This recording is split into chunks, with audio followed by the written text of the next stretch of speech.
Jenkoma okulengerera wala Jenkoma by information. Kati nina kyentandisa okulengera ekiyinza okuleeta obutabanguko mu kibiina kya National Unity Platform. Era yensonga lwaki nkoze akalowoozo kano nga kankaweza president n'abakulembeze b'ekibiina kya National Unity Platform. Okugema kusinga okuwonya mu kalowoozo ka leero, okugema kusinga okuwonya. Akalowoozo kano nkaweza president n'abakulira ekibiina kya National Platform.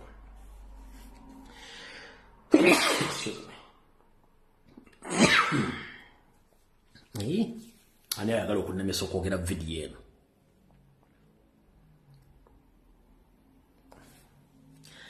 Mr. Ndaula Akram we Brazil nkulamusizaako oli simanyi kintu kye Brazil gy'oli naye nkulamusizaako. Right. Mu kalowoozo ka leero okugema kusinga okuwonya. Njala kagenda eri obukulembeze bw'ekibiina kya National Platform naye ng'okusinga nkawuleza president. So Mr. President Robert Kyagulanyi Ssentamu nkulamusiza nnyo kansule nti oli bulungi. Mu kalowoozo ka leero nkakuwadde nga nina kye nnengedde nzinga omuntu alengera mu maaso abala gye batalengera. Simanyi ssemateeka wa kibiina kya National Platform bw'asoma naye nnyinza okulowoozaamu ebimu n'ebyogera kubanga ebibiina mbulidde mumanyi amateeka n'ebiragiro. Naye okugema kusinga okuwonya. Ninawo akatabanguko ak'ekiseera kendaba akatwolekedde mu kibiina ekyo nga wagenda kubeerawo okulwanira ebifo mu National Platform naddala mu bakulembeze abakulira ekibiina abayinza okwagala okwegwanyiza okwesimba mu bifo ebyenjawulo okwetoola eggwanga lyonna naye ng'ate bakulembeze. Ekyo kijja kuba kiraga nti waliwo self interest ng'ate ebeerawo n'abantu abalala abaagala okwesimba mu bifo byebimu. So kijja kuleeta kye tuyita okukuubagana oba obukuubagano obuyinza okuleetera ekibiina okusaanawo oba okuyiika oba okwerumaaluma. Nkiddamu ndabawo okuyomba okulwana n'okwekwata amataayi olw'abantu okweyagaliza mu kibiina ng'abakulembeze mu kibiina abamu bajja kufuna ekinyegenyege okwagala okwesimbawo bifo ebimu by'obukulembeze. Gamba nga bachairman RC5, ba MP, ba mayor n'abalala. Kati abantu bano bwe beesimbawo ng'ate byo n'abantu bawagira ekibiina abandiyagadde kaadi kijja kubaleetera okuyombagana mu kibiina olw'okuba nti abakulu abali mu kibiina nabo balina interest y'okwesimbawo kiyinza okuleeta obuzibu. Nsaba Mukama wange ekintu kino kirogere eddagala ng'obudde bukyali. Lwaki? System entuufu yandibadde bweti. Ngenda kusaba omukulembeze wange otuule weetegereze ekintu kino. Gye tukoma okuyomba n'okweyuzaayuza, Museveni yewaafunira gaapu ekola ebibye. Nze nandibadde nnina ekirowoozo, kino ekirowoozo kyange nganze okusinziira ku experience gye nnina. Ekibiina kya National Platform okwawukanako ku bibiina ebirala kyetaaga ba independent administrators nga tesiba politicians. Nga in fact balinga bakozi, the administrators but not politicians who seek positions in the party. Nkiddamu omukulembeze ngenda kusaba otulolooze ku kigambo kino nti ekibiina kyaffe njala kyawukane ku bibiina ebirala okowala conflicts ne interest. Wanditandise okutuuza abantu n'obasomesa nti at least ekibiina kibeere administered by the individuals abatalina political interest yonna oba position yonna. Kubanga abantu abamu bajja kuba bagenti ate gundi kati ayagala kwesimba wano atalina ekifo gundi ajja kukosa advantage ya office kaga wabeera oba okuubagano. Ekyokulabirako twalina omutesitesi w'ekibiina eyali deputy mayor wa Lukwago ngono eyali ayagala okwesimbawo ku Sseggirinya ate ng'ali musajja muteesiteesi bulungi nnyo n'amaliriza nga adduse mu kibiina atandise okikuba endo okuga ebintu ebyenjagala tewala mukulembeze.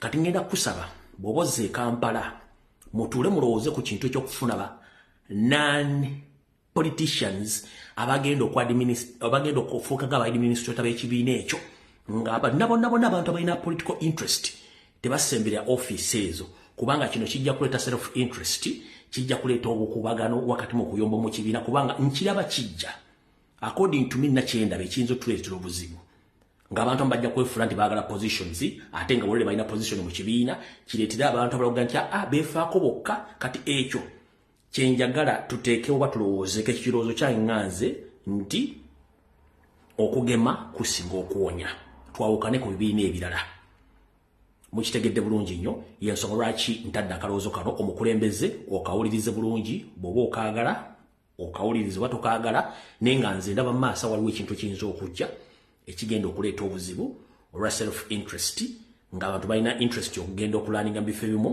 ate ng'ebifo mu lulwe mulimu abantu abalina interest mu byo kati wayinza okujjawo okuyombagana mu ngeri eyo kekabadde akalowoozo kaleero ako konkalesaawo kati njala tugende ku kiggula luggi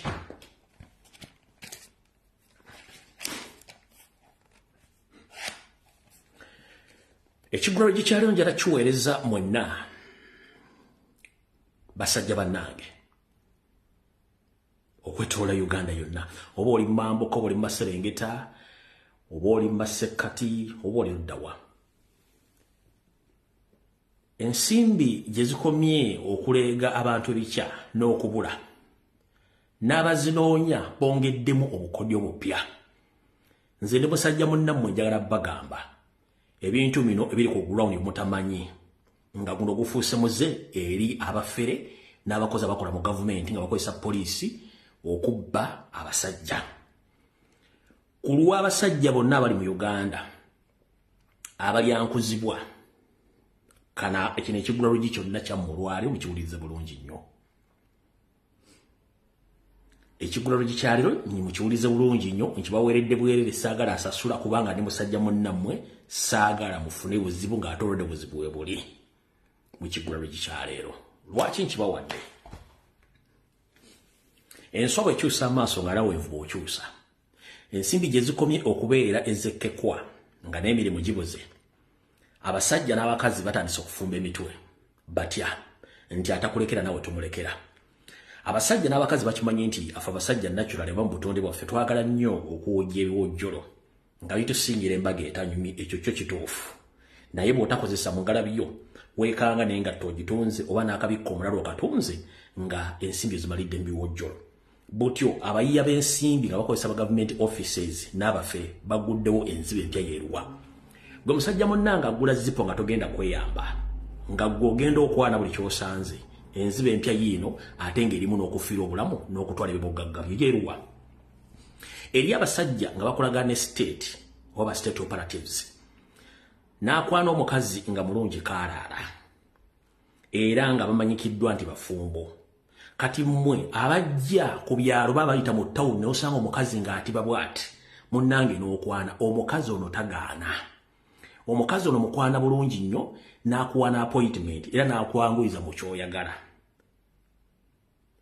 n'obuukinga n'ekisawo gye mugenda osambira omupiira naye omukyalo ono bwadde ewaka anyumizaako bbaawe omuzannyo guno kuba baba bagumanyi nti wafunyeeyo nti nafunyeeyo enkwaso oba nafunyeeyo akanyeewa nga batuula bulungi nga baluka omuzannyo era ng'amulaga n'essimu y'omusajja buli kimu ng'egye bakyatinga munesaza bagenda okumira bagenda okugenda mu kisaawe kati munnanga omukazi ng'ajja nga musisinkana mu kisaawe nga muyingira mba mwakayingira mu kisaawe dakiika nga 2-3 liifi lyajja n'omupiira abawagizi balabye ttiimu eyingidde mba muli awo nga bakonkona ani nti poliisi oba oli awo nga nannyini musajja ne poliisi nga bakuguddeko tontwala olina ki nina poloti yange nina akamotoka kange nina obukadde bwe buti ogenda okuva mu looja bakwatidde muganda wange nga tosigazizza kyabugagga kubanga ekisooka oprotectinga image yo oprotectinga family yo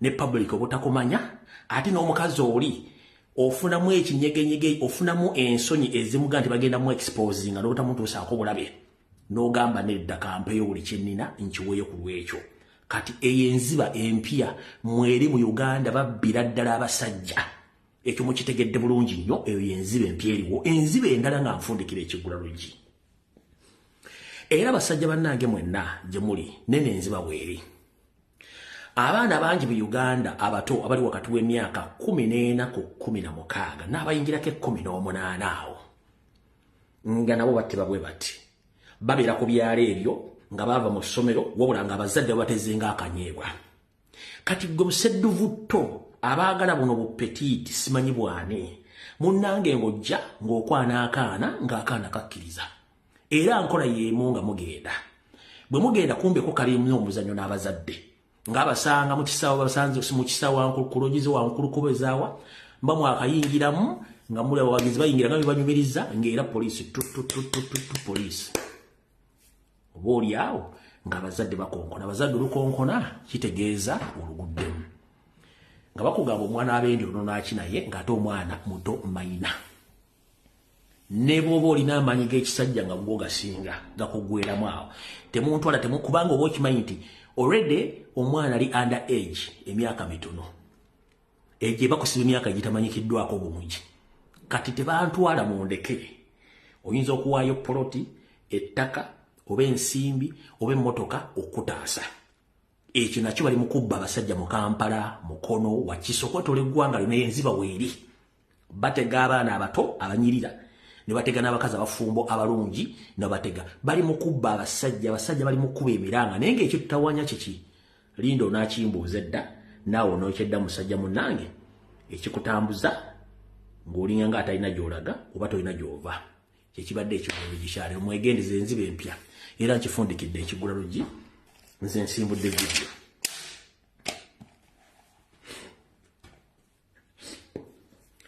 ennaku z'omwezi ziri 16 ezakonka ku mwezi ogwokubiri omwaka 2020 mbalamusiza ku bannayuganda buloli okubika nswente buli bulungi mwebalekola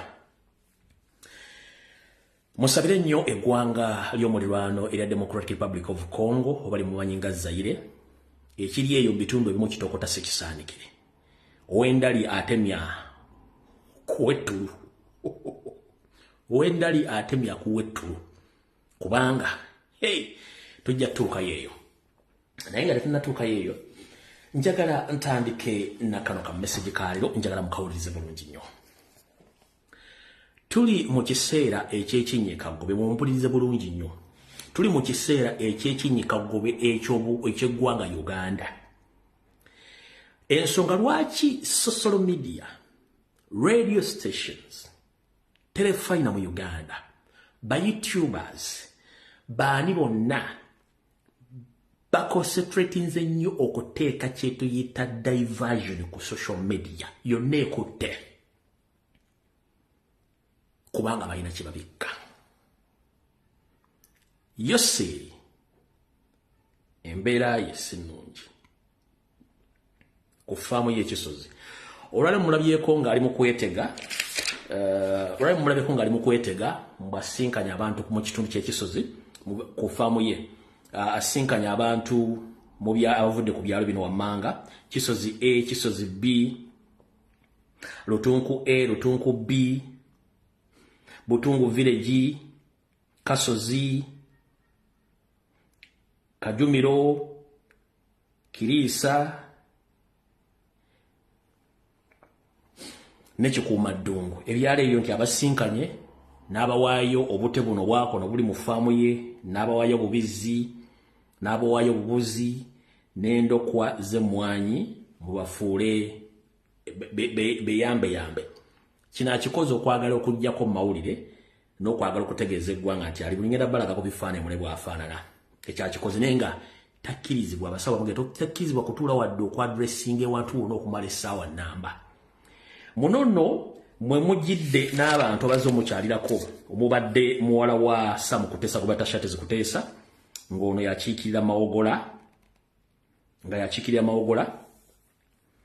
ne mujja muno omukyala gwe bayita Wakojo ng'ono akiikirira Gomba West bano bazze okubanga bamubuulira eŋŋambo eziri mu kubba ssente za gavumenti era naye tabawadde budde bungi nnyo n'agenda mu nsonga eyo mugenda kulaba omukyala Jessica Alupo nga ye vice president ng'atambula nnyo era ng'ali active nnyo than wabadde ngira bwe twogerera essaawa zino omukyala ono vice president Jessica Alupo ali mu ggwanga lya Ethiopia ng'agenze mu lukuŋŋaana lwa African Union mulula yatuuse dda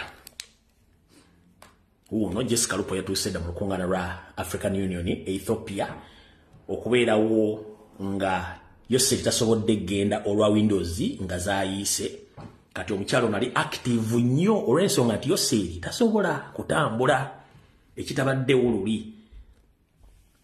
Kati Jessica Lupo yali in charge essaawa zino era nga n'olunaku lwajjo ekisoze eyo era wabadde baminisita basinkanye Yoseri ng'amubuuza ku bintu bigenda mu maaso naye nga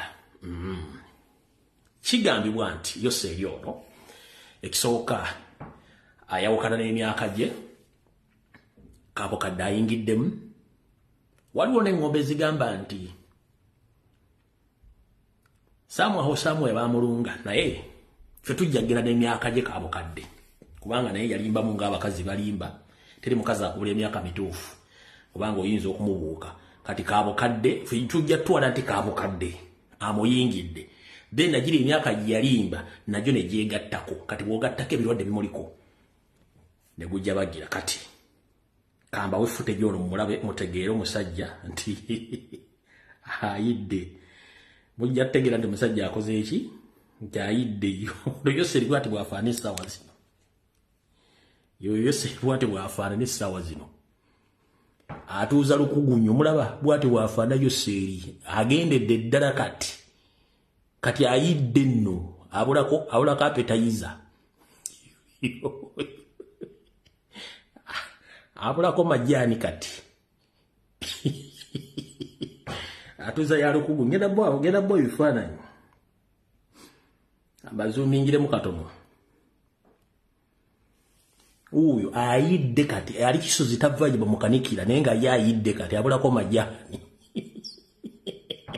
Uganda etandise omukaayira. Uganda etandise omukaayira. Ulindeko.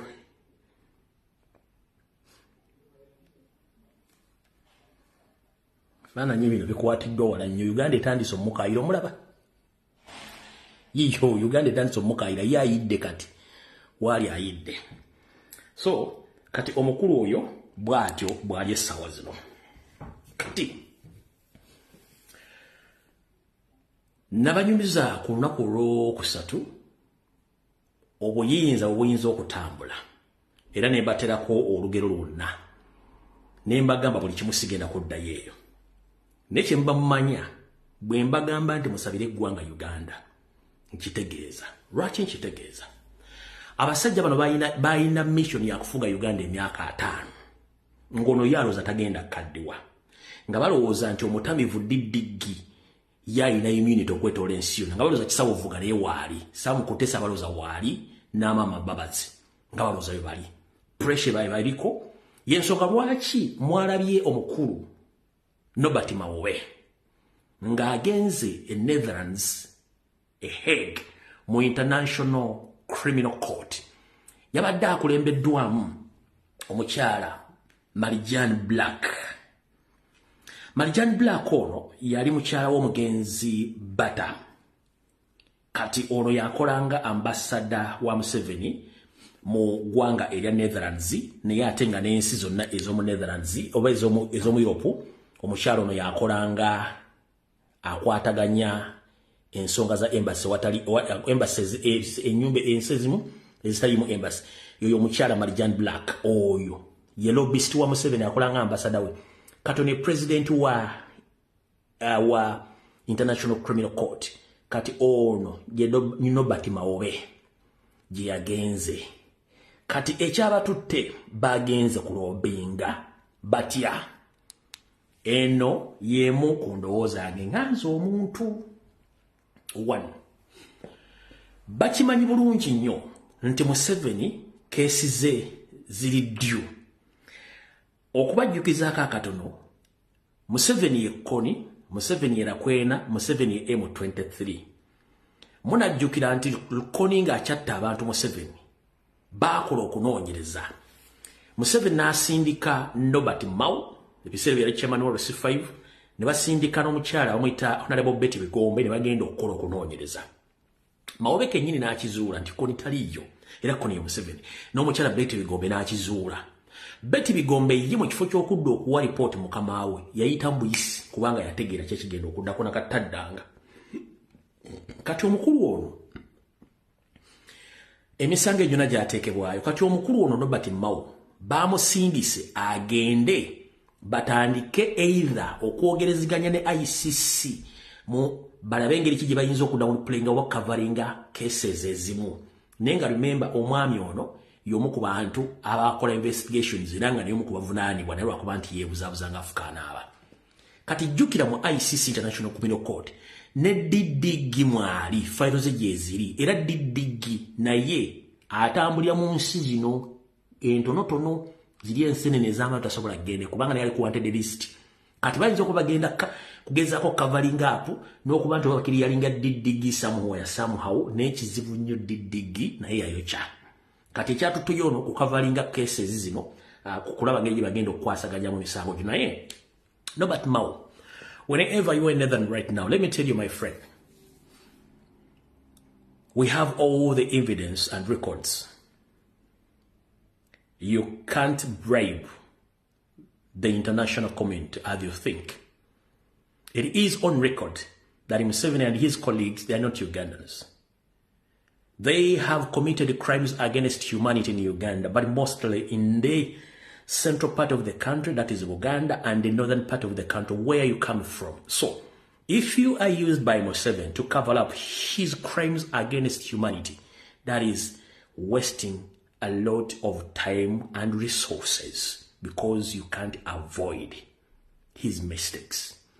Even some generals in UPDF, right now as we speak, they can't get out of the country, including Major Peter Elweru or General Peter Elweru, because he was ordered by Museveni to shoot and kill the subject of the King of Rwenzururu, Wesley Charles Mumbere, and he killed hundreds of people. So everything is on record. So even if you go to International Criminal Court, you cover up, you're wasting a lot of time. Millions of people were massacred in the Rural Triangle, that is the Buganda region. Millions were massacred in Rwanda during the 1994 genocide. And millions are still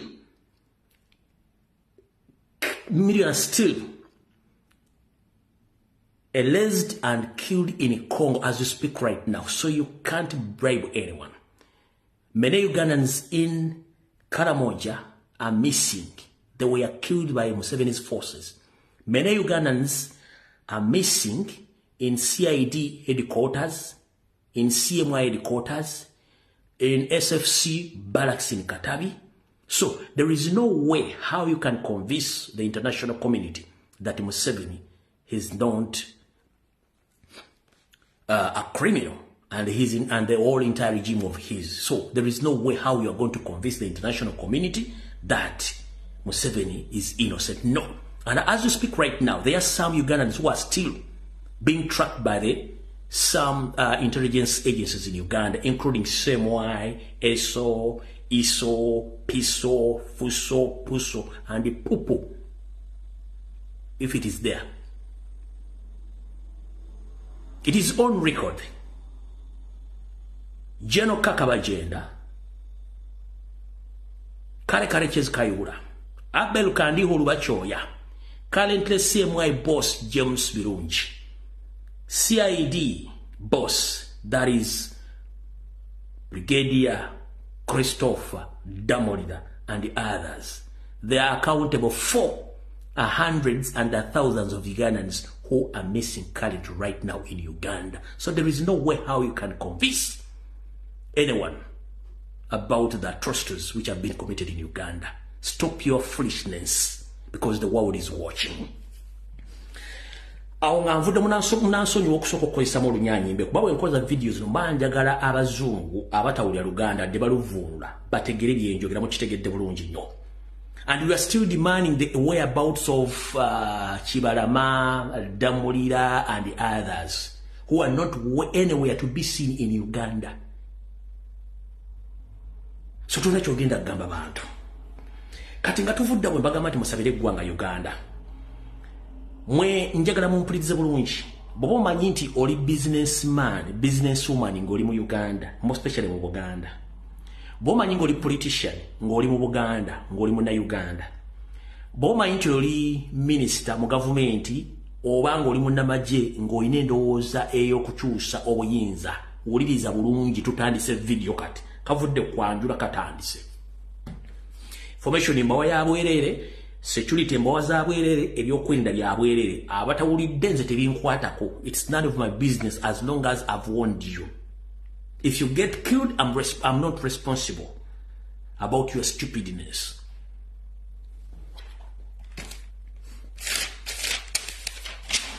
All right. Bobango ku biti byemmenye nga mwogwa mpuliriza bulungi. Ebitongole omuli Chieftains of Military Intelligence, that is CMY, omuli ekitongole the Internal Security Organization, that is ISO, omuli CID, Crime Intelligence, ekikulu eddamulira. Gattako SFC, ekikulu ya Muhoozi Kanyarugaba n'abalala. Ogatteko n'ebitongole ebirala ebitategeerekeka. Biri mu nteekateeka mu kaseera kano akaakatuubagiro nga Museveni ayiise Windows kubanga takkirizibwa kutambula wadde kilomita zisukka 50 essaawa zimwe twogerera. Mbagambye mugenda kutandika okulaba Jessica Alupo ng'ali active. Mugenda tandika okulaba nga Nabbanja ali active kubanga nabagambye mu mateeka ne mu nfuga ya Uganda amapeesa gali aga ana erisooka yeyo seri kyennyini bw'aba taliiwo wabeerawo Jessica Alupo. Baba si Jessica Alupo wabeerawo Nyiddolo, baba si Nyiddolo wabeerawo mukyala Mama Lususu Naalongo Sologeti Anita Amongi. Nembagamba omuntu asobola okukola ebintu bya Museveni byagala on orders bamuyita Mama Sadolini Naalongo n'abatulege yekka. Bana basigadde ababiri bano si bangu bazibu naye bagenda muteeka ku conditions okuba nti akola ki akola bye baagala. Ndoza mutegedde bulungi nnyo. Mu kaseera kano akakazigizigi mwegendereze nnyo bannayuganda eryo bannayuganda bagenda oddusula mu akaba mu mpola. Mugenda kufa cardiac arrest, mugenda kufa blood clot, muyinza okufa accident, muyinza obutaddamu kulabikirako ddala. Mugenda kufa mutya kandi okufire ku ntono. Gwe wenna sooka wewala ebintu bino. Bw'obanga olina personal doctor muddukeko funa gye bakujjanjabira ewalala. Kyangu nnyo ebitongole byenjogeddeko okuyita mu personal doctor wo n'akukuba akatwa n'oyitirayo nga omulongoose nkiddamu. ISO CMY ESO bakozesa nnyo ba personal doctors okubasaanyawo nga temumanyi. Oba personal doctor wo alina private clinic, oba ali mu referral hospital, oba jjawwo kyanguyira nnyo ISO CMY okutuuka ku personal doctor wa millions of money yengo omulimu gwe kukyusa ddagala n'akukuba obutwa n'ofa cardiac arrest oba n'ofa simanyi blood clot. So buli alina personal doctor mukulu weetereze bwe watogobye personal doctor I'm less concerned eyomba kubanga ebyange mbyogeranga museza Grace ndigenda kulirako bantu bange. Personal doctor tumumaze. Bobolina dereva wo nga akuvuga oyo naye tabbu. Bobolina personal bodyguard nga government yamukuwa oba wa police owa amagye oyo tabbu. Bobolina omuwandiisi wo nga yakuwandiikira oyo naye tabbu. Bobolina personal aid oyo naye tabbu kubanga bonna gwotawadde mulimu nga government yamukuwa oba ne gwawo omulimu kyangu nnyo ebitongole bino mutuukako ne bimuwa mission y'okukola nga tewali agenda mu tracinga n'akutuusaako obulabe era n'okomekereza nga ofudde. Ekisookera ddala buli muntu yenna ng'oli mu government office oba olina office yo kimanye nti Museveni n'ebitongole bya CMY buli lunaku batuula ne bapulaninga botya bwe bajjawo abantu bonna bebeeraliikirya abasobola okusponsoringa revolution, abasobola okuwakanya mutabani we oba basobola okuwakanya the 50-year master plan by all means. Mumpulidde bulungi.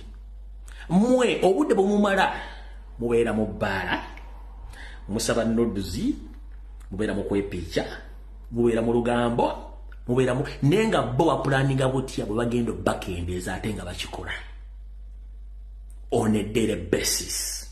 Kyekyateesawo SFC, Semwai, Iso, Puso, Fuso, Pupu byonna kyekyabiteesaawo okola emirimu gino. Ompulidde bulungi nnyo.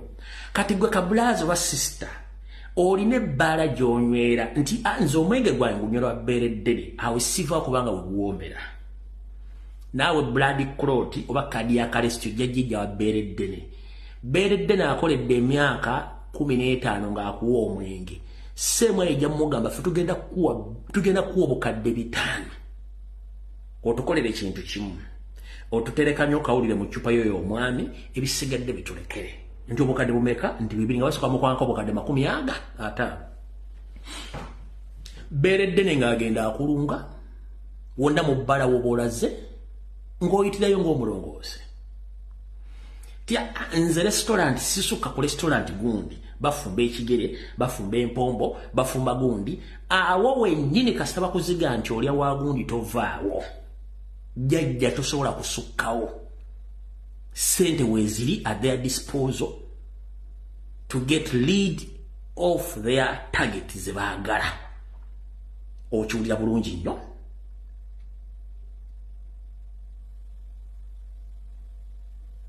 Okiwulidde bulungi nnyo. Kati mu kaseera kano Yoseeri ng'asaba Katonda amwongera emyaka emirala obanga 6 bange 4.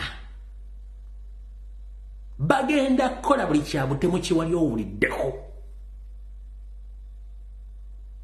Bagenda kukola buli kyabutemu kiwali owuliddeko.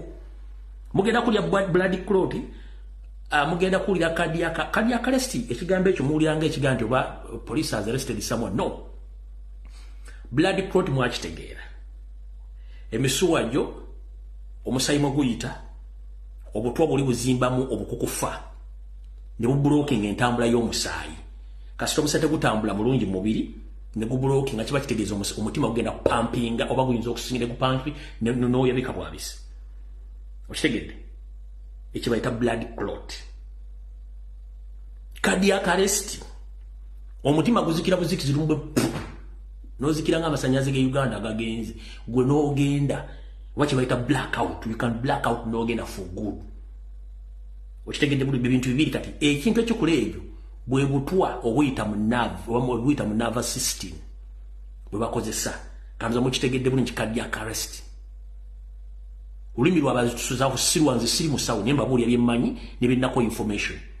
Era abantu basinga obunyi mu Uganda bakati bafudde cardiac arrest ne blood clot.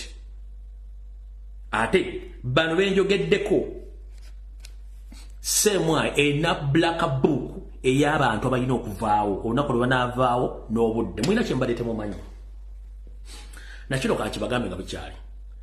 The moment you are poisoned by the state, even if you get treatment somehow somewhere, for them they get to know when you are leaving this planet Earth.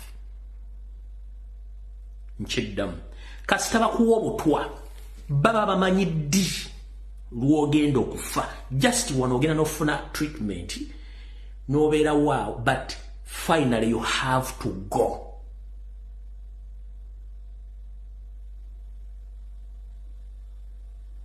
Nkiddamu, the moment they poison you in Uganda, the state gets to know anytime you can get somehow somewhere a fair treatment. By the end of the day you have to go. Kubanga obutwa buli bufuuka cancer najira mu stage 1, stage 2, stage 3, stage 4. Bye bye Vietnam ng'ogenze. So oyinza okula omuntu ng'azzeemu engulu ali awo afunyemuko ku maanyi. But the end of the day yo iso Semwa babeera nga babala dakiika ku katikitiki. Era olufa nga bajja mu black book yaabwe nga bakansolinga mu ne Museveni akansolinga mu wali. Gwaina Muganda akozesa mu security agencies mubuuze lumbi byayogera bituufu. Balina ebitabo nga mulimu amanya g'abantu, mulimu targeti, mulimu abaafedda, mulimu balinda obulinzi okwanawusinga tegundi yafudde. Kati abo babagambye kati abantu abalala bomanyi ng'okola mu government office, okola mu security agency, oli mu namagye, oli ki bambi mbasaba bw'oba olina omukazi wo akasigala ne mukazi wo Uganda ejjuddemu ba senior army officers abanyarwanda n'abalina figa nga ziringa abanyarwanda. Their mission is to eliminate government targets abali mu security organs oba mu government offices. Okazi karara afuka is a target yo na kweretera na neroji najibukinga ne mugenda na muje ekiwojjolo wa mu Sheraton wa kuspeaki nenga target ye ziberezwa esooka bakulikodinga ne bafuna obutambi obwobwerere. Kati akatambi ako ne kafuuka enkwaso ku buli kye baagala bakolere. Ekyokubiri, amabere gano bagasigako antidote mu kusooka n'asigako butwa kungulu. Teri musajja kaberenzi atayagala kuyunka ku bbeere. Kati ate bano ba state machineries ba state agents amabere gaabo oyimba yizo ngati alina abaana basatu nenga baddamu ne bagakola ne bagapika ne gayimirya bwegati. Kati gwe musajja mukulu ng'ojja n'amaddu g'oyonka ebbeere odda kulinga oyonka kumbe weeyonka. Weeyonkera eddakiika 10 kwaga wayita ebbanga ttono nnyo nga Windows zitandika okuyiika nga weetaaga Windows update ng'ogenze ye nga mission agimaze. That's why mu Uganda kati osangamu bakazi nga they have millions of money nenga she can't explain wajja sente. Nchiddamu mu Uganda as we speak right now waliwo abakazi nga balungi bavuga emmotoka za bbeeyi tagenda kubulya nti akola mulimu gugundi naye nga alina millions and millions of on account. Akikola atya? Mutandise okubitegeera kati.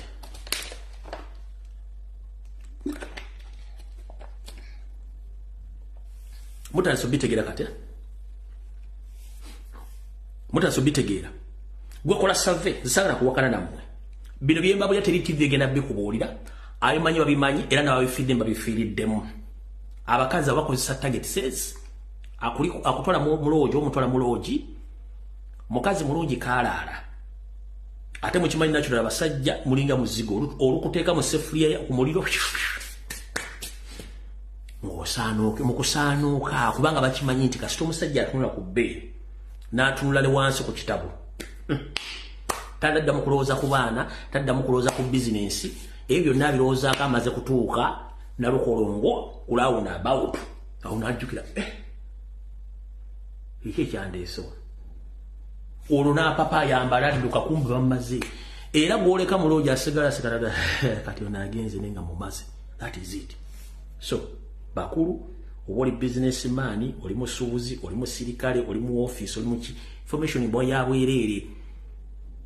Keep on undressing yourself without a reason or when you are not going to ease yourself you will end up in heaven. Ekyo kibagambye nga nfumbikira mwaka akatunumba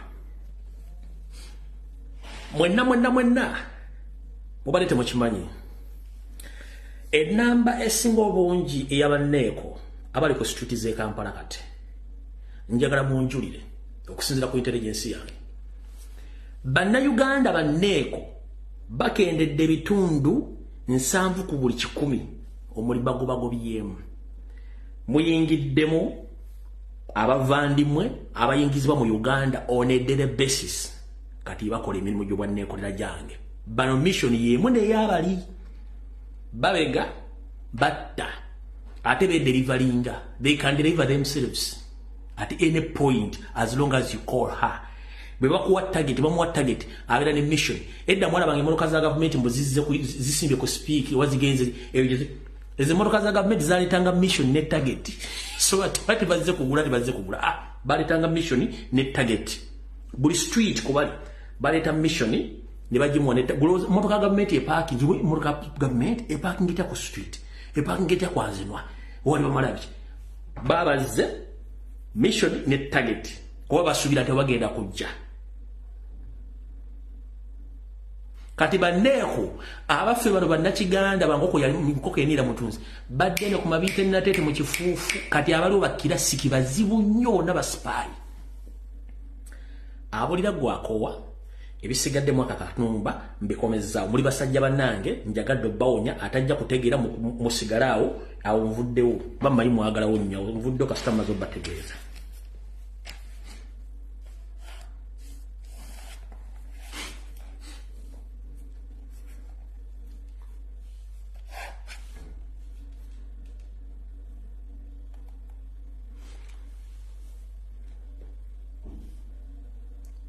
mbategezezaako ku diversions enyingi ziri ku social media. Lwaki amateeka mu Uganda tegakola at this particular moment ate nga wegali? Lwaki? Wuliriza nkunnyonnyole. Mu dictatorship regime naye mugenda kuŋŋamba lwaki ayogedde ku basajja bokka, lwaki tayogera ku bakazi? Ekyo nakyo mujja kimbuuza. Waliwo n'abakazi nga bategetinga abaana ab'obulenzi. Abo nabo gye bali. One system eri weti. Gw'omwana yenna simanyi yeyita TikTok celebrity yenna gy'oli. Omusajja from nowhere najja n'akukwana n'ateeka mu kisere simanyi kuwa salaavu ne gy'onookomekkereza munnange simanyiyo. Nkiddamu tekiri kubasa abaana ab'obulenzi namuwala n'ava from nowhere mulungi kaalaala najja n'akwekwanisa n'aga nti ngenda kuteeka mu ssente buli kimu naawe mwegenza abo nabo gye bali. Noza nsonzi navudde ku lujja lafunye omusajja ojja dduvaako ojja kukomekkereza ng'okoze ki ng'ofudde. Kati tugenze wano mu dictatorship rule oba regime tembera mateeka newankubadde gabeerawo. Mbajjukiza nti amateeka muzibe omala kuzza musango nerikwata ng'oyinza okuba tomanyi nti wali etteeka nerikwata. Kati mu Uganda amateeka tegakwata. Lwaki? Wuliriza bulungi nnyo. Tegakwata olw'okuba nti state eriwo teri mateeka. Ekyokubiri bagakozesa okunyigiriza abo abatayina busobozi kuba nti bali mu system. Mbadde ku mutimbagano olwaleero lyonna nga national matters zonna zivuliddwako. Mwenna obuwongo mubutadde ku butambi bwateredde oba ku social media oba obwereere nentunuulira eggwanga ku social media nenga we still have a long way to go. When the entire population of Uganda obwongo babukorruptinga mu bintu byakwepiica na kunywa mwenge, we still have a long way to go. The biggest number of people on social media, they are more interested in nudity, funny stories, rugambo, than any other national matters. Omuntu asobola okukwata omutwalo ateekeko afuna aka video ak'ekisego. Naye nga tasobola kukwata 5 ku sharinga video eno giwaayo omuntu awuliza information egenda kutaasa eggwanga.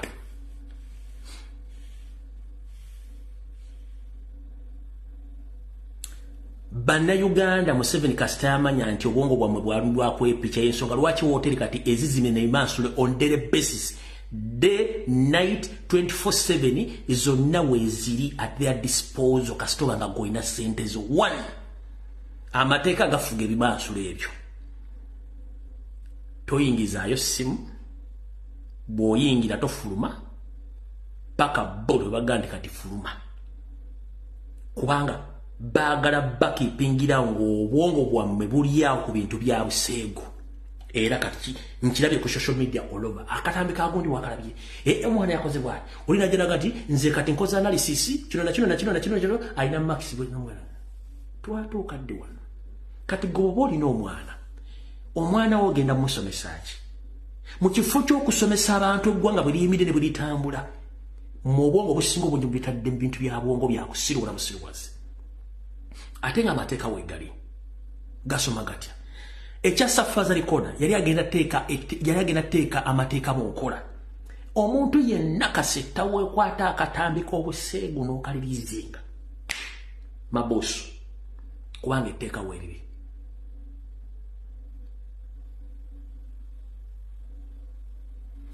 Omuntu yenna bw'ofulumya ekigambo ky'okuwemula nga kyabuwemu etteeka weeriri mabuusu.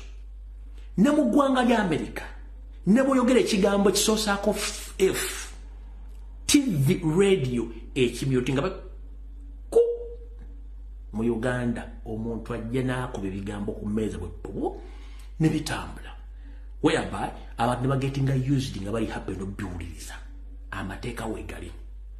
One, bwe ndabye diversion nga zisose ne ngamba wait a minute, ebintu bino byonna bitambula naye nga balooya we bali, amakereziya weegali, emizikiti weegiri, ababuulizi we bali, tebasobola kuvaayo kondeminga bikolwa bino. Tugambe nti sitaani yakola putinga amakereziya n'emizikiti obutaba nti empisa zisimuuka, generation zifa ng'obusego bususe tewali abogerako. Ngera kubuuza goloza lwaki bw'onywa enjaga ng'ojja ogyegulidde n'oyika Windows bakutwala mu rehab kubanga baagala oddengu. Gwe omwana omuto etteeka weeriri nti bw'olemererwa bazadde bo waliwo amakomera g'abaana abato gye abatwala ne basomesa empisa n'okubazzaamu empisa gyegali amakomera ago. Kati mwe mugamba omwana muto niyo omuntu mukulu mu birowoozo byakola bintu bya kikulu, oyo ali under age takkirizibwa, era mukwata mukwasinga mutwala ku polisi nga mutwala ku kooti ng'esaba nti mutwale ekampiringisa abeereyo bamusomeseddemu empisa. That's the process.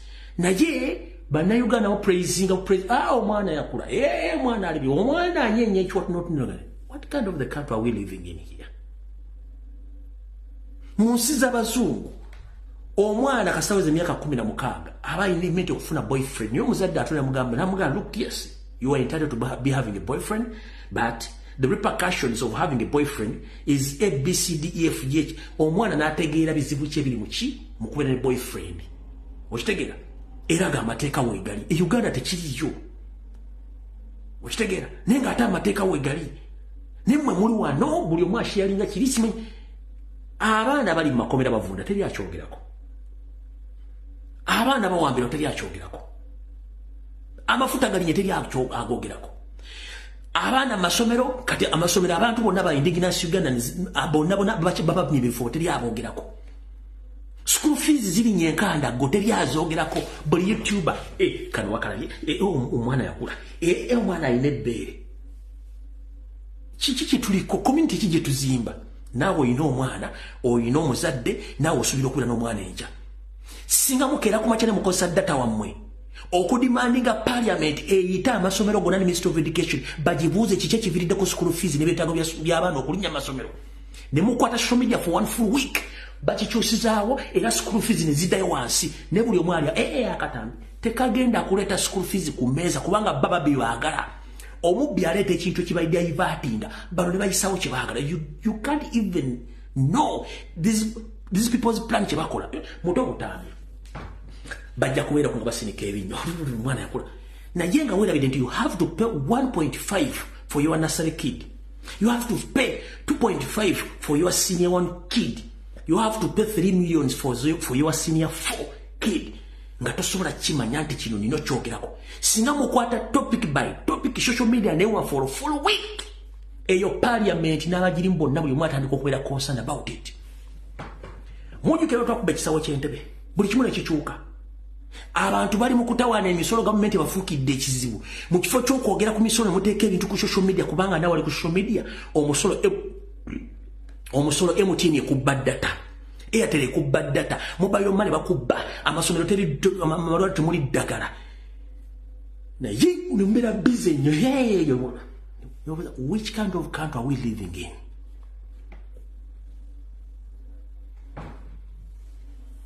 Era kyovulaba nti omusajja averira omutwe mukubanga muganda Museveni n'agamba stop asking for service from the government because you didn't vote with the government. Mutemuddamu kusaba buyambi oba temuddamu kusaba services kuba temwazironda. Oyo mu nsi ezaakulaakulana aba ali mu kkomera ng'akabina akawanisa afuna emboko 5 buli waggulu.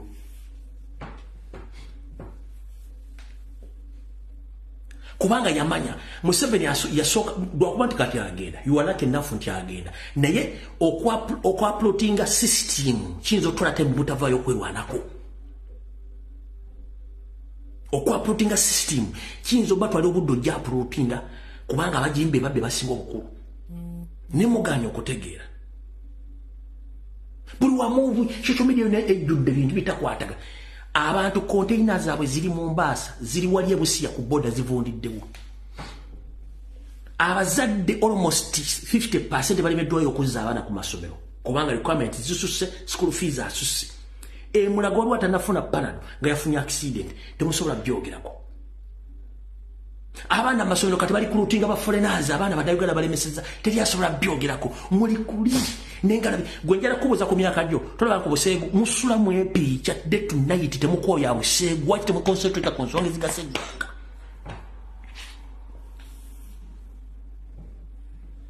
let me be open to each and everyone here chetuyita okwepicha tosobola kimala ku nsi ate toli kikuta naye olina okonkontrolinga n'omanya ki ekisinga okubeera ekyomugaso tekisobola kuvaawo naye in the process olina okumanya ensi bwetambula ne mu obwongo Museveni yabukolaputinga buli omu abeera kulinga alinze watadde Endobesu abeera okwo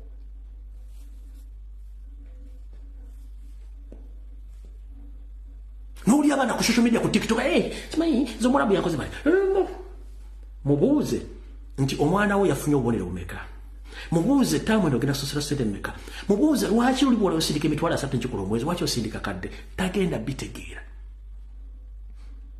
mubuuze abaana bali mu detention center za Australia ebyo why are they suffering tagenda bitegeera ne mubuuze ku byokwepicha ayina okuva ku lunyiriri olusooka ku lunyiriri olusembayo olunaddako ne byasuubira okujja mubuulire ku bayimbi amanya abayimbi b'e Kampala okuva ku upcoming eyafa n'agenda okufa n'akwanaani ekyo bakimanyi mubuuze ku nsonga ezikwatagana ku ggwanga tagenda kukubuulira agenda kukubuulira maniyu okuva ku ali mu academy n'okutuuka ku kusimayo ono tag ajja bikubuulira byonna biri basamba naye nga mubuuze ebikwatagana ku national matters tajja bitegeera ajja kukubuulira n'omuzanyi waasina alina injury naye mubuuze owaye twagala kumanya amasanyalaze lwaki gabbeeyi mu Uganda amasanyalaze sibimanyi nze kasita gaake waka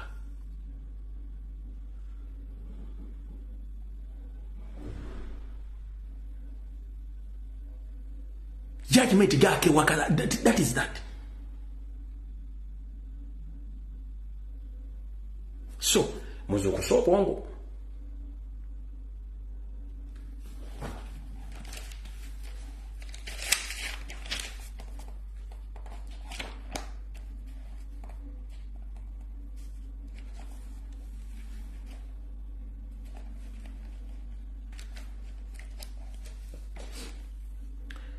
Mubana Uganda era gye muli naddala bafunamu obukosefu ne mugenda ku clinics wa malwaliro ageetolodde Mukolo, Kampala, Wakiso, Masaka, Mityana, Gomba nga muli mu Buganda.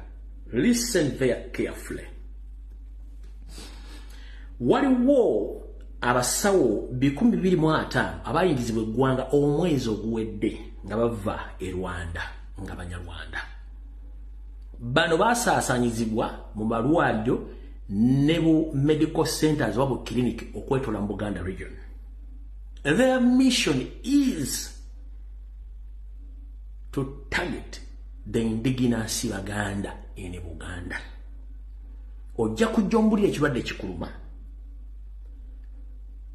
Akuwa eddagala gwengoloza eddagala lyakuwadde lyetuufu ng'eddagala lyakuwadde kyamu.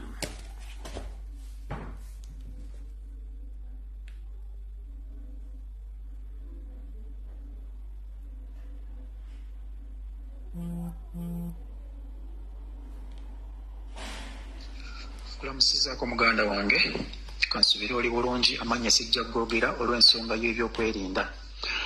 Nzize mu inbox yo nga nsaba otaase bana Uganda. Nze ndi Munyarwanda naye nsaba otaase bana Uganda olw'ekyo kigenda mu maaso mu Uganda. amakerenda agafulumizibwa ebiseera bino bafulumya type 2 naddala ku magnesium kubanzi kati saa zino gye ninako experience. Amakerenda ago magnesium waliwo agakaluba nga woganuuna mu kamwa gabanga Pepsi ne wabaawo n'amalala ng'olugateeka mu kamwa gamulunguka. Amakerenda ago agamulunguka makyamu era w'oba oganuuna wano mu kusembayo owuliramu akantu akakaluba akalinga kagumba. Abaganuunako bayinza okukiwako obujulizi. Kati nze kino nkitegeera ntya mbadde nga nkozesa ku makerenda ga magnesium ago naye nga mpisibwa bubi ne ntuuka n'okugenda paka mu ddwaliro nze nga manyi nti alusa ziba zikoze eki zittuse ekintu ekitaali kituufu.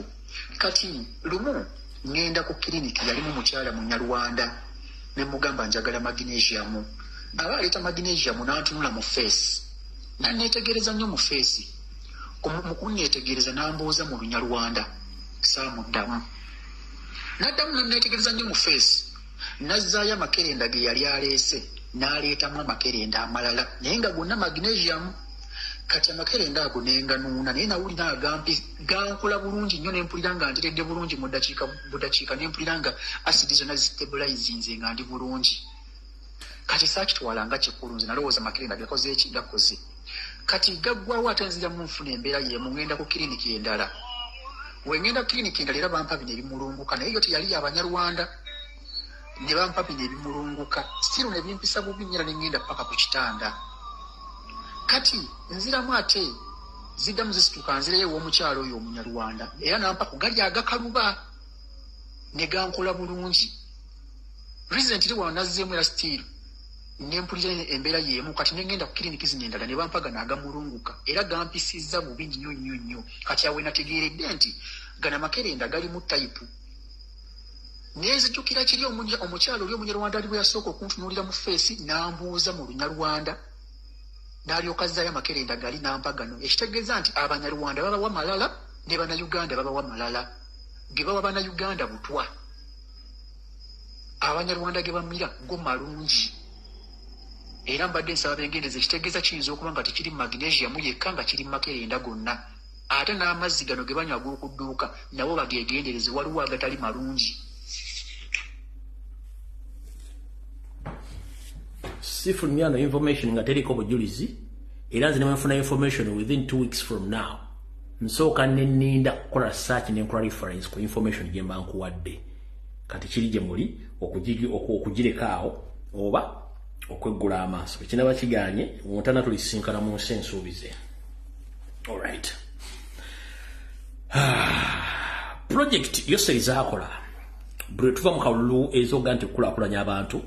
Project zino teziyamba muntu wa bulijjo ate ziyamba ababbi abali mu government. Bwetwogeredde essaawa zino ekitongole ekya National Labourers Movement kibayita NRM ku kitebe kyakyo ekikulu waggulu gye batuula ababbi abagezza embuto ezibalinga entumu za kasasiro. Bano Yoseri yabawa obukadde obuwumbi 950 bazikozese mu kusaasaanya nga bazisaasanya mu nkola eya manyi parish model. National Labourers Movement Secretariat yaweebwa obuwumbi 950 okuzikosa mu kuzisaasanya mu kuzikulaakulanye abantu. Ekyembi ku report gye nsomoddeko okuva mu sosi zange ez'enjawulo kiraga nti National Labourers Movement Secretariat bano ensimbi zino baazigabana ng'ekisinga obukulu ekisinga okusesa omusajja akulira akakiiko akalondesa oba okulonda ababbi mu bitongole byonna nga bagenda okwesimba ogwe tuyita Fred Tanga Odoye. Ono ye ng'omuntu yabbako obuwumbi 9 n'abukuba ensawo n'akuuliita nabwo. Ezisigadde abaseddekizi abali kwenda ne Secretariat bazigabana obuwumbi 950. Nkiddamu National Labourers Secretariat yaweebwa obuwumbi 950 okubusaasanya mu nkola ya parish model eyabonna bagaggawale gye bakyusamu obukyusa. Naye ssentebe akulira akakiiko k'ebyokulonda Frederick Tanga Odoyi alondesa ababbi bonna bajja okwesimba ye yakulita n'obuwumbi 9 ezisigadde babbi bannaabwe bazigabana zonna neziyitaawo. Eyo gye tuyita National Labourers Movement super kakongoliro. Bano si babbi balwadde. Bano bo baagala okubba. Bakubba. Ne bamale bakubba ne bakubbire babibba. Nkiddamu. National Labourers Movement bw'oba oyagala okubba bakubba ne bakubbye nabo ne baddamu ne babibba ne gye babitutte nabo ne babibbirayo. Yensonga lwaki eggwanga balibbye ate baagala kuvaawo. Muze mukitegedde bulungi. Yensonga lwaki bajja ne babologa nga bo bakimanyi nti okubba kuli mu mateeka ate ow'amaanyi bakubba nga bakutte n'akabadya. Mukitegedde bulungi nnyo. So njagadde mbategeezi nti babawa billions 95. Ye chairman yakwatisa ebyokulonda ne babbi banne yabbako obuwumbi 9 ye mukulu Frederick Tanga Odoi. Si mubbi mulwadde. Tuvudde waawo. All right.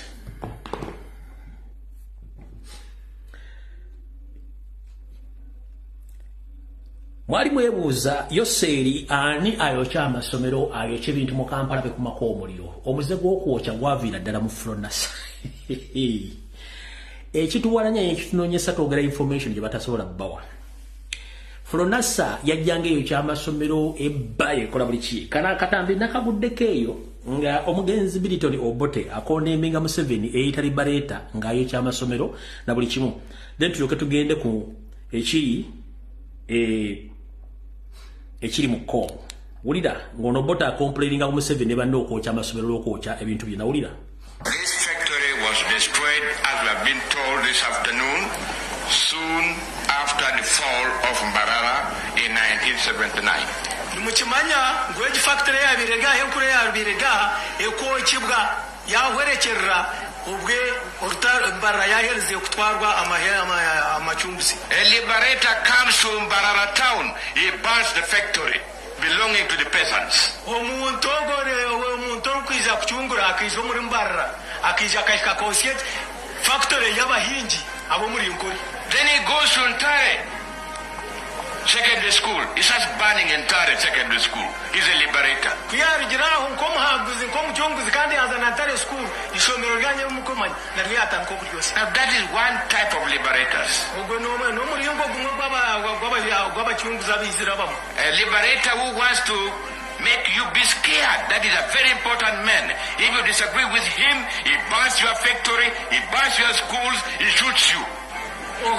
Ogwe no muchunguzi we oninga so muchunguzi cyanjo orukwija wayo wabatikirize nawe akosiya factory yawe akosishonero akakutera nembu. He stood for elections in Nyabushozi and he was not elected. When he said he was going to the bush, he must have power. He must shoot the people of Uganda unless they give him power. I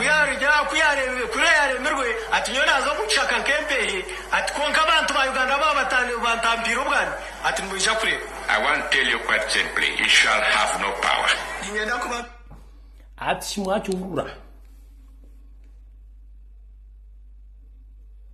Mwachuvurura mukitegedde kati ndowooza yoyo musajja gwe mulowooza baani abokya essomo ly'ennyiri yayidde simanyi factory gundi yayidde simanyi bokyeza petrol station kiba kyabikola nakati bakyabikola oyo gwe bayita National Labourers Movement Flonasa style. Alright, kati tugenze mukulu Felix Kuraije kansule nti otuuse. Wetwogerero lwaleero ebitongole omuli ekya International Human Rights Body, omuli UN, omuli embassies mu Kampala n'ensi endala ez'amaanyi zitadde akazeto ko gavumenti ya Yoseri abannyonnyole lwaki bawamba n'okutta abantu n'okwenyigira mu lutalo oluli e Congo n'okutta abantu. Omukulu ono Felix Kulimbaje ategeezezza abakulu bano bonna nti ffe tetuwamba tetutta abantu tetuwamba ate era tetulina ngeri ki gye twenyigidde mu lutalo lwonna oli mu Congo. Era omuntu ono abyogedde ng'enseera bakati kanzije mmala okkwabya oyo Felix Kulaije bw'ati bw'ayogedde, Mr. Kulaije bw'ati bw'ayogedde mula bulungi nnyo bwatu bwayogedde era bwatu bwalimbye. Kati mukulu kulimba je kanso kentegeeza international community. First and foremost,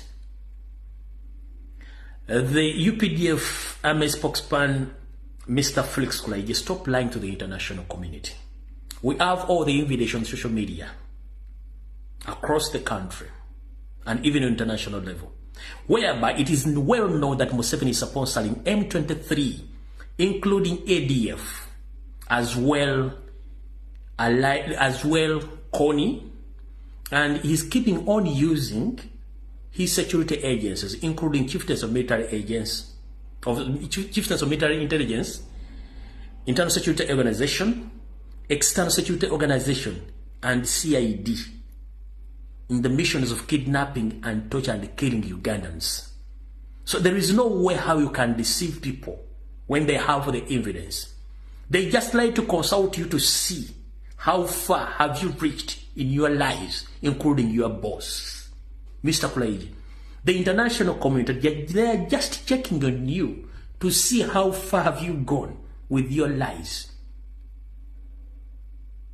You can't deny that the government led by yourself, the foreigner Museveni, the Munyarwanda, that is not involved in the Congo war. He's the one supporting M23, and they are best in marching the barracks. They are best in hot military barracks on the border of Uganda and Congo. So stop fooling people and stop fooling the international community. You know it clearly.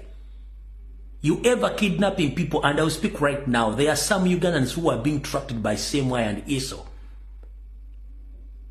Last week, you kidnapped one of our comrades, Mulindwa Nasif, who is at Semwai basement right now, tortured, and was framed by Semwai boss and his colleagues that he's a terrorist. So every day, every night, you kill people, you kidnap people, and you are lying to the international community that you are not involved in any atrocities against humanity. Why do you fool people? That's how previously you came out with the accusation that led by Bobby Wine, that they are the one masterminding of kidnapping of all Ugandans and torturing them. You staged someone, he came out, accused him, nope. At the end of the day, he changed the statement that he was forced and he was told that he's going to be paid by the state to come out and pin Bobby Wine. And you didn't come out to clarify about the information. But now you are lying to the international community that Museveni and his government, they are not involved in the Congo. Whom are you fooling? So now let me expose you.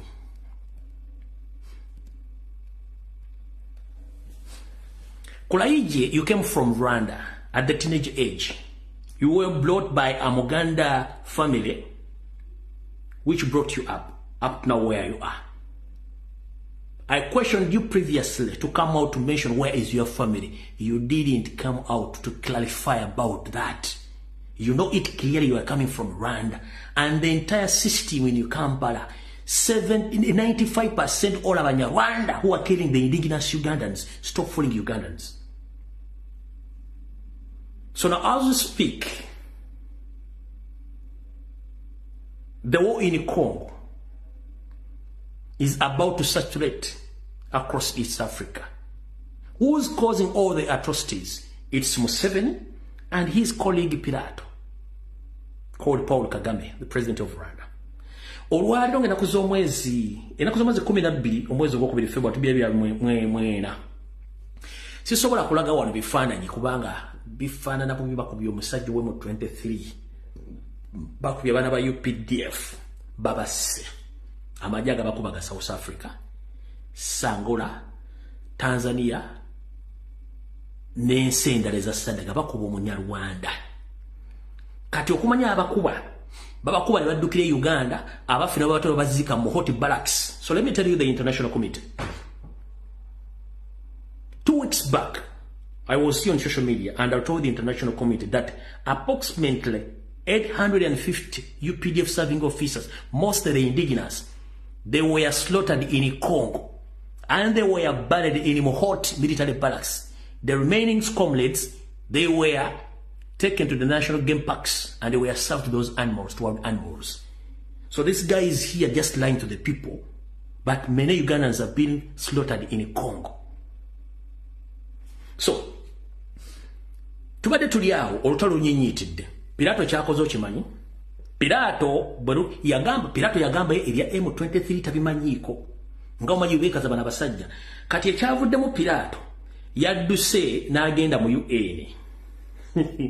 N'abagamba banne nsaba mu blocking obutaguza South Africa na Congo byakulwanyisa. So, bw'oba ogambye nti M23 togimanyiiko, you are not responsible of M23. How dare you?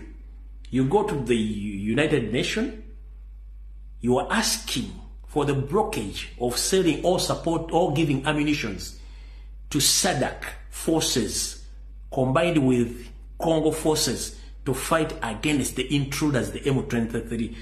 Amawulire gaga, nuyinza ogwa omusajja ebintu byayogera. Abyogera takola ki? Abyogera tebikola ki? Bibyo.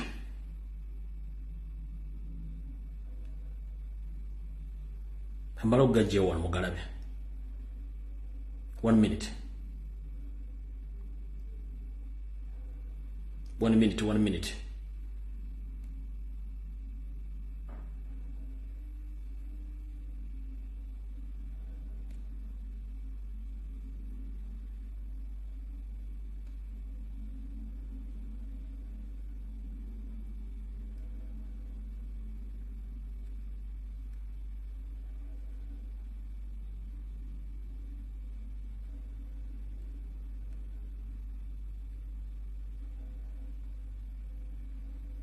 Lwaki eganye okuggula wano?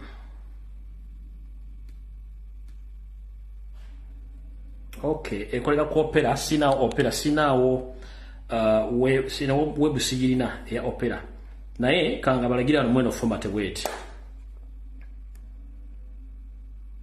Kanga balagira mu format bweti. Then mbasomere ebbaluwa. Format yiyo kanga balagira mu format bweti. Mukala bulungi nnyo. Uyo Pilato wali ng'atudde wali.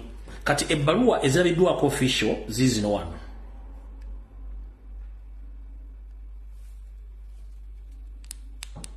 Ezebbaluwa official eziwandiikiddwa government ya Rwanda nga yeega obanga esaba balimo kusupplyinga byakulwanyisa gwanga lya South Sudan lya Congo. Soma bwete.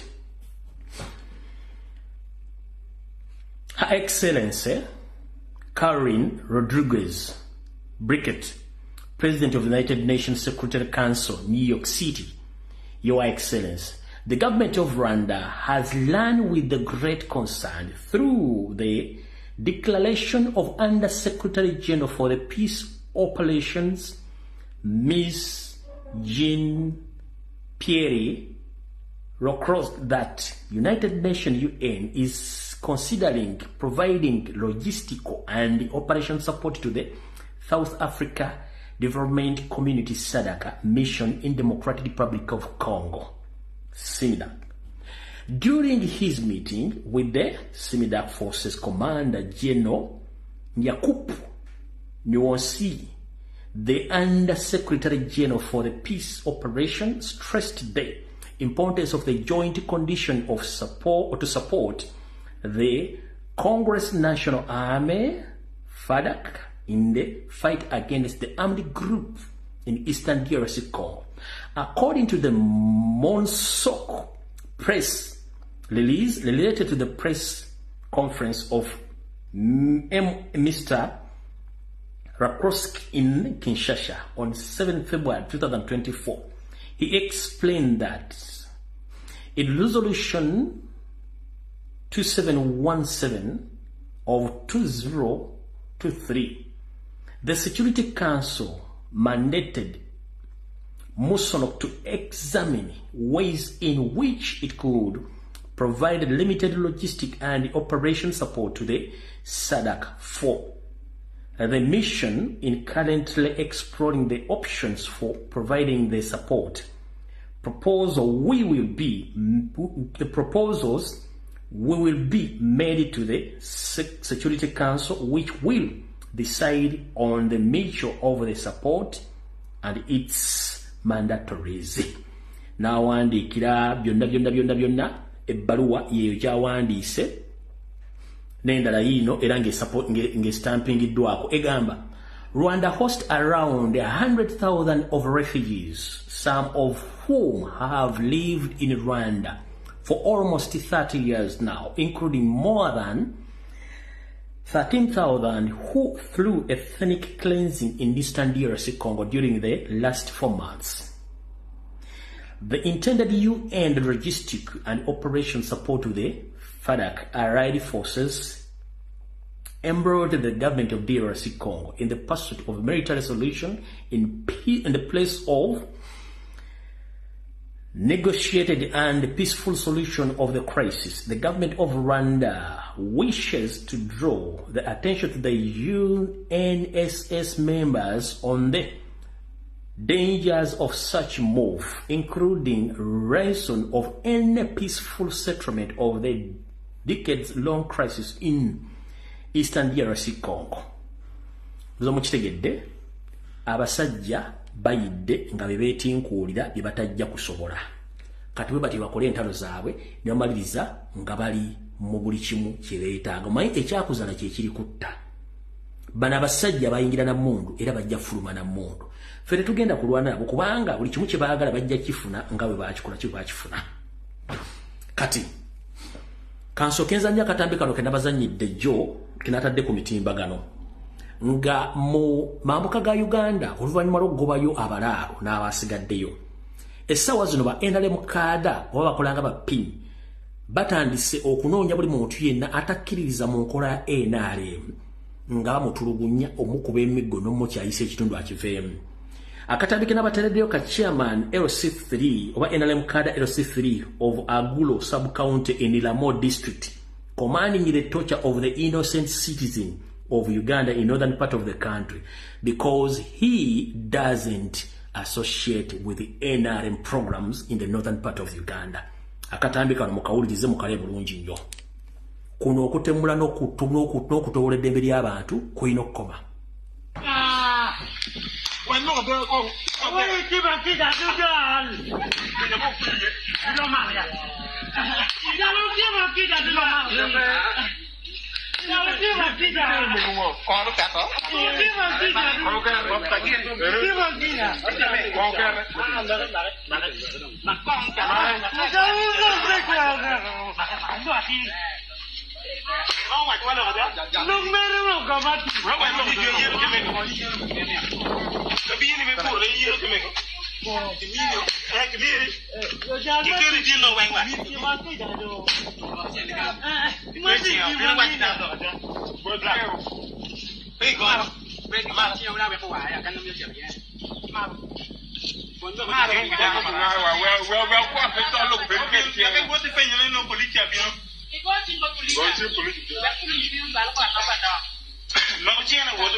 Gw'otukuira okuba musajja munne emiggo n'atamiira ng'atamidde emiggo.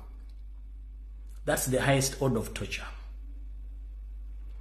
This kind of torture has been taking place in the northern part of Uganda, but there is no TV or radio station which has come out to condemn even the police, even the citizen concerned, because recently the biggest number of youth who were traced by the police army, they were forced to flee the country up to South Sudan to fear they are going to be killed by the state, because they tried to force the Rwandese or the Balaro who were forced brought by Museveni to settle in the northern part of Uganda. So the biggest number of youth were forced to leave the country by force. What is taking place in Karamoja, it's not easy, because our brothers and sisters in Karamoja region right now, they are suffering. They are lacking what to eat. They don't have where to stay. All their belongings have been destroyed and taken by the state, but forcefully, because Museveni and his family, they need that land for investors to mine minerals and be taken to abroad to get their money for them to survive. So that is the situation which is taking place in different parts of the country. And I will speak right now, there are so many Ugandans who are going to suffer. In the western part of the side, that is in the Bunyoro kingdom, there is a big chunk of land which is going to be allocated for the investor. I don't know which country is going to come from, but approximately around 20,000 Ugandans are going to be forced to leave the land so that the government give that land to investors to use it for agriculture purpose, especially they want to grow avocado on that land. So anytime, anywhere in Bunyoro region, there are so many Ugandans who are going to suffer right now, because Museveni had already signed that the investor must be given the land. It is the same uprising in Uganda right now. There are so many families of Baganda in Uganda who have been chased away forcefully by Balaro using fake titles, using police officers to beat, to torture and take away their land, because they are trying to settle Rwandese Balaro on that land. The evidence is out. Someone might say that I'm lying or I'm just doing propaganda or blackmailing the system. Here is the evidence. Honorable Secretary Korobat, Honorable Rutamaguzi Semakula, I myself and some individuals, we've come out previously condemning this act of bringing foreigners from different part of East Africa. That is Burundi, Rwanda, Ethiopia, Somalia, Eritrea, to come and settle in Uganda. That is wrong. And giving away land to foreigners, it's a crime against Ugandans. So here is the video.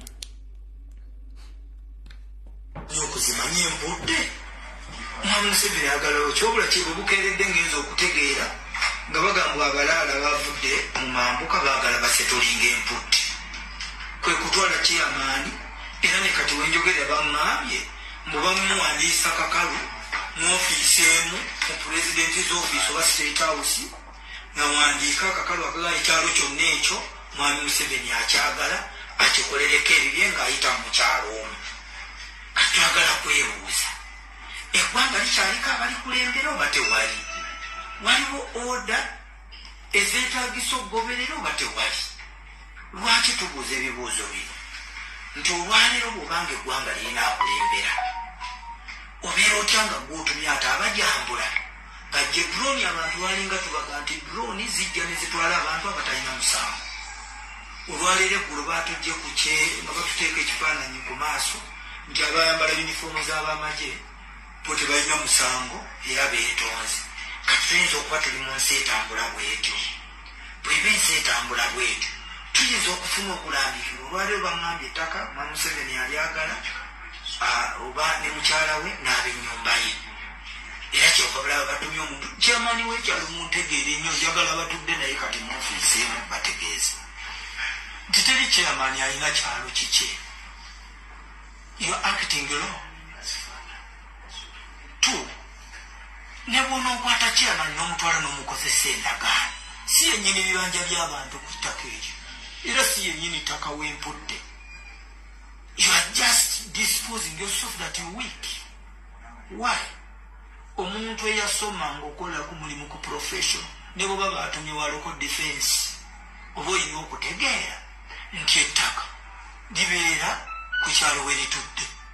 bwe limala we litudde kubanka abatuddeko bw'okwata kyamaani n'olifuna ekyo ettaka libeera ku kyalo we litudde bwe limala we litudde kubanka abatuddeko bw'okwata kyamaani n'olifuna ekyokubiri mwa Museveni bankola nabeera bamuswaza bajjasiti budde bwabwe buweddeko bugwe kubanga toyinza kuntegeeza nti Kano yazze ne drone nejja neetwala omuntu olwali bye muli mukola etuze tubagamba ate nammwe abakulembeze mu byalo tubadde nga tubagamba nti bemuweereza nabo baava dda ku leeni ne ku mulamwa kati olwaleero drone tubadde nga tuzigamuwulira buwulizi beewala bwe twali mu paalamenti nga twegugunga tufuna abantu abamu balowooza tuli mu byamalala kati olwaleero emputte buli muntu ekifaananyi okirina kyamaani ojo bamunonajjo ne bakuba abantu emigere olwaleero bw'otunula kati bali mu ofiisi y'omuntu omu mbukano bali mu kukozesa ndagaano kati kyamaani bw'akomawo abagamba eta nti musendaawo era abatuuze b'emputte gongola ye bamunaanika mwenna abavunaanyizibwa n'abali ku miriraano ekatikamu mwetegeke abalalo bwe batatuuka kiro kya leero bayinza okutuuka enkya kubanga eno emissoni gyetuguddemu kati ekyokubiri mwetegeke nti waliwo gulenda ze batugambye eziri mu kujja newe ziba zijja tetumanyi bazigenda kukola ki na mulimu ki ne mwetegeke ekyo kyetwabasuubiza nti omulembe gutuuse ku levo etuuka okugamba nagwo gwekyawa gwennyini kati gutandise tulaga bwe gwekyawa katandika okumanya ekigenda mu maaso so abakulembeze b'ekitundu mwenna tubadde nga tubagamba mujje mumanye ebigenda mu maaso tubateeketeeke ndowooza olumu nga mulowooza byakusaaga byeboogera birisemba bule biri walala kati biri kwaffe ku luweero gye bealwanira gye beekweka olwaliro kye batusasulamu kyekyo kyali ensanvu naebulera betubaddemu badde mumanyi bulungi emanyama kati olwaliro emizinga gitunudde emputte kakati mutubasaba buli omu ku kibanja kyo wati wooli kuba kati abamu mwasimbyeko dda ebyammwe mwasimbyeko dda abaana ku sukulu fiizi tebayina emwanyi zammwe emputte muli balimi olwaliro bayinza okuba bajja mudde mu bwavu bwennyini bwe baatwagaliza kubanga emputte emwanyi mulima ennaanansi byonna bimulimu ebibanja byammwe badde bibakwasa ensaalwa kati olwaleero omukulu ayimbudde bajje batwaleko mu butongole ku mpaka neffe tubitegedde era ekyo kyennyini kitwagala obagamba nti kati buli ow'emputte sekamuli kimwanyi naakulabye ndabiraako ddala kati kamwawo wonna ku njegoyegeero omutaano guli emputte newamu gujja kubanga tegugenda komaawo emanya. Alright. Museteeserezo w'eggwanga njala kwebaza omukulu ono Honorable Sekitoleko Robert n'omukulu Honorable Rutamaguzi Semakula olw'okuba nti muvuddeyo nnyo okuzuukusa Abannayuganda ku nsonga ezikwatagana ku kiwamba n'okubba abantu ettaka musinga bangi abataayaaya. Nsaba Mukama Katonda abakuume kubanga mmanyi muli target ey'abasajja bano abalaalo. Naye waliwo omuvubuka yayimba akayimba nti Bannayuganda tuli basiru n'abatukulembera tuli basiru, abasirikale muli basiru, abalamuzi muli basiru, abamakiaki muli basiru, naye kennyini yayimba yagamba musiru. Kati omuvubuka ono yali mutuufu. Yagamba ye ayimba kennyini musiru. N'agamba bakulembera basiru. Abali mu parliament basiru, abamadini basiru, abasirikale basiru, amakooti masiru, n'eggwanga siru. He was 100% right. And I accept that. Tuli basiru.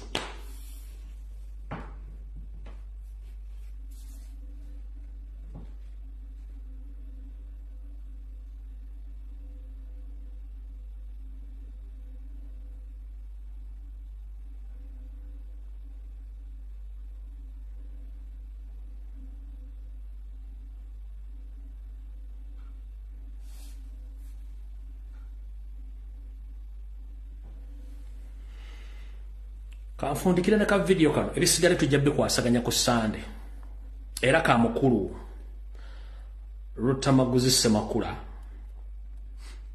tukafundikira nako ebisigadde video ku Sunday buli mugirindirire nga World Cup kando woze nti nakatadde mu archive kano ebisiga tugenda bikwataganya ku Sunday video ejjokuba eya World Cup Mbulange Mengo kano koka nkabalage buli mwaka awulire ka musajja mukulu Lutamaguzi Semakula mugenda kawulira bulungi nnyo ebintu ebiri e Congo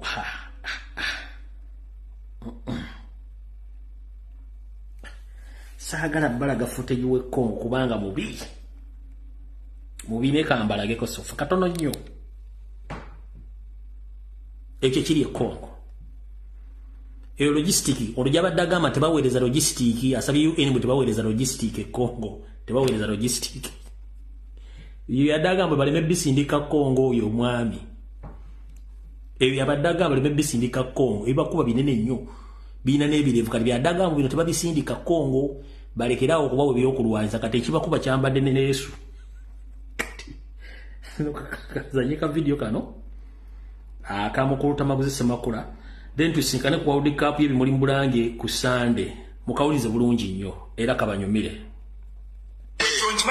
njagala kusembyayo nafunyeko ne babishop babiri abazze wange twagala kusaba buvubuka mwe obuvuma Ssaabasajja Kabaka era mwe bantu mwe tumanyi nti abavubuka abo mubalabanga abavubuka abo simanyi mbu baliko mandwa naye waliwo ababatuma tujja wano ne tubagamba Buganda eri mu buzibu ensi yaffe Buganda Museveni agitutte ne banne abantu ba Buganda babonaabona battibwa enkya n'eggulo wano abaana ba Buganda bonna bajjudde makomera nga tebalina musango n'olwekyo obuvubuka buno bwe mulaba obuvuma Kabaka waliwo ababuli ebaga kubanga ffe tubadde tukola analysis nga buteeka waliwo abateekawo ebifaananyi n'aboogerera ku analysis ezo ayogera mulala n'ebifaananyi bateekawo birala n'olwekyo twagala okubasaba basebo tukimanyi nti Buganda eri matigga n'abalirwaniridde Ssaabasajja Kabaka mwenna mulidde mubwegedde era mulya ne mwa Museveni abawa ssente ntera okulaba wano nga mwegina simanyi ow'ekitiibwa gundi muli ludda wanga Buganda bagimalawo nga ne Kabaka wamwe bamuvuma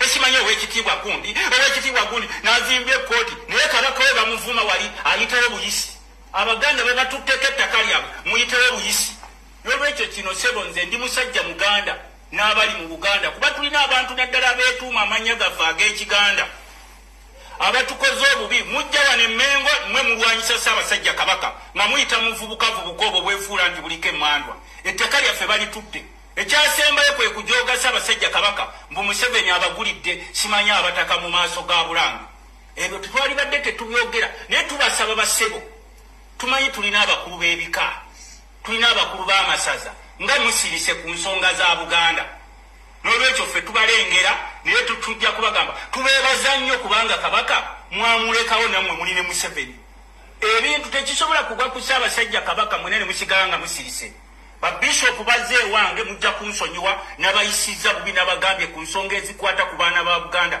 babasiba temwogera ensi yaffe Buganda Museveni ne banne bagigabana temwogera mbu mutya okuba temula simanyi okubakolaki abala muli ku ssente mulya mwefuula mwe bigenda maaso mu Buganda temugiraba naye nga mwekobaana n'abatusaanyaawo na mwefuula abatabiraba sebo nsonyiwe akonkogeddeko kubanga kinumanyi Ssaabasajja Kabaka tatera kwogera era amulumba abasinga bano boolaba balina ababali emabega Kabaka okubanga tayogera nze ndi Muganda waakiri kanyogereko munangira bannabyafuzi wano oli nayogera ku bannabyafuzi be nagamba bagende bakole ebibiina byabwe baba banyigiriza mu nuupu ne bagula obuvubuka mbu bunkube ku social media bubeera okwo naye obusinga mbumanyi be nagamba nti bwe mulaba mu nuupu nga banyigiriza babayita b'amaanyi mugende mukole ebibiina byammwe nekibaluma ne babukuŋŋanya okumu ku buvubuka bwe bakuŋŋanya akamu ne kajja ewange sibe baba miliyoni emu emitwalo abiri mbwawunalebo yino message ne baga nti nze ne bwe munvuma ndi wa byabufuzi sirina ne gwentunula nako kuba President Kyagulanyi atugamba abatalina makulu tobawa makulu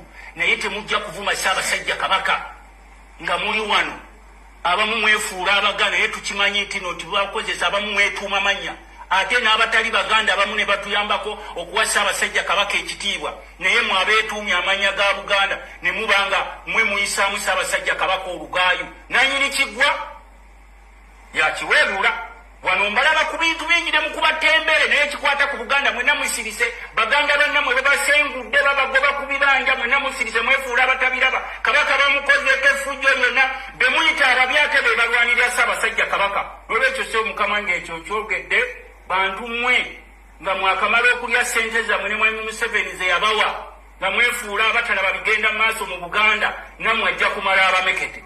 Sebo mukama wange ako nkayisizaawo nsonyiwa.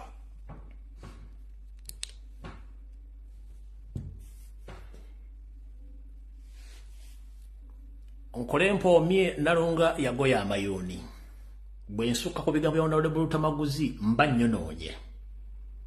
Nkiddemu nkolempo mie mwannyina ze nalunga mwe yagoyera amayuni ng'ate amayuni tegagoyebwa. Ekyamugoyesa amayuni gajja bulungi ne gaboobera. Okwagala okusanyusa gwagenda okugawa yagoya amagoye. Kati nange ku bigambo bya Honorable Tamaguzi bwe mbyongerako mba nfaananye mwannyina ze nalunga yakola nkolempo mie nalunga yagoya amayoni. Bwe butyo nno obudde buzze ku bonnaabo bwefundikidde omusana gwatuuse dda gye guteeka ebigere nange kanzambalire ku mugongo nga nswa neyongere ewange gye mpangisa mu kazigo. Mukama bankumi tujja kusinkana ku Sande essa 2 mu Bulange Mengo gye tugenda okufaafaaganira ng'omusiraamu bw'afaafaagana omuceere ku siniya ezo nga ng'ensi eno etali konsonda. Mukama bankumi natakomera mpeera twegweko nga yagadde. Buli omusabira munno musabire eggwanga Uganda. Ensonga ezitali makuto ziwa makulu. Ne mujjukire nti ensi muyinemu Uganda bwegenda mujja fuuka emmomboze kubanga mmomboze teberako wa weina kubeera tebaako na buvo na buddo. Muli kyejjusa okukyemanya ng'ensi bagye batutteko nga bagwira batalina nsibuko bagitutte. Kale Mukama bankumire mwenna basobodde okubeerako tujja kusinkana ku Sande World Cup yebe muli Bulange Mengo mwengenda okusunsira buli kiyenje kyonna buli kimu kiddeewo waabwe. Kale butyo Dawudidde buddongo budde butuuse. Mukama bankuumire mweraba.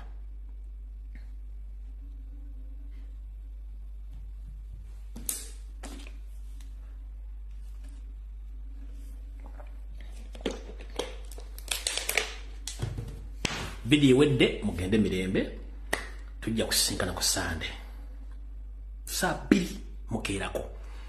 Gwe omuntu yenna osobola oku unfollowinga page eno noddamu n'ogifollowinga oba dislike the page ddamu ogiliking gisharing mwenna bali kuno musharinge page eno mugiweereza abantu bonna kubanga bagirimitinga ne tusaakisiga tugikolerako kiragamo 7 tujja gikolerako ne kunasigalako abantu basatu tujja gikolerako mweraba.